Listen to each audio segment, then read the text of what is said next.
दीर्घ 30-35 वर्ष राज्य परिसंख्यान विभाग कार्यकारी अवसर नेला परे पुरी जिला परिसंख्यान कार्यालय परिसर में एक सभा कार्य आयोजन करा एथिरे सभापतित्व करथिले अवसरप्राप्त योजना विभाग स्पेशल सेक्रेटरी श्रीजुक्त लोकनाथ सरंगी, मुख्य अतिथि श्रीजुक्त रविंद्र कुमार महांती निर्देशक, मुख्य वक्ता श्रीजुक्त दिलीप राय युग्म निर्देशक, निमंत्रित अतिथि श्रीजुक्त सुखदेव दास विभागीय कमिशनर संपादक विवरणी पाठ करथिले। श्री प्रशांत कुमार त्रिपाठी आवाहक श्रीजुक्त दीनबंधु मल्लिक सहकारी निर्देशक मुख्य कार्य परिचालना करथिले। श्री मदन राउतराय कार्य संयोजना करथिले। संतोष कुमार रथ समस्तंठारु वरिष्ठ कर्मचारी मानक भावरे सम्मानित जणाइथिले। श्री रविनारायण पात्र और श्री प्रफुल्ल चंद्र दास कार्य रे भाग नै वक्तव्य रखिथिले। श्री रमेश चंद्र महांती, श्री नील रोहित कर, त्रिलोचन साहू, घनश्याम महापात्र, बटकृष्ण सेनापति, राजकिशोर रथ, गोपबंधु बराड़, आलोक सामंतराय, विजय दास और हरिहर होता शेष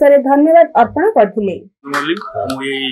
जिला परिसंख्यान अधिकारी तथा सहकारी निर्देशक थी 2016 सर आज कार्यक्रम मुख्य उद्देश्य कौन अछि? आम मानकर पूर्ण बंधु मान सहित एक बंधु मिलन कार्यक्रम ये प्रति वर्ष चलुची एवं यही वर्ष सप्तम थर आम चलुची। मझे 2021 बंद था कोविड आम प्राय 100-200 लोक भर आ 100 लोक आ समस्त बुढ़ा बुढ़ा तेणु आपण देखिले कार्यक्रम कौन आलोचना है मैंने संगठित हवा सम्मानित कर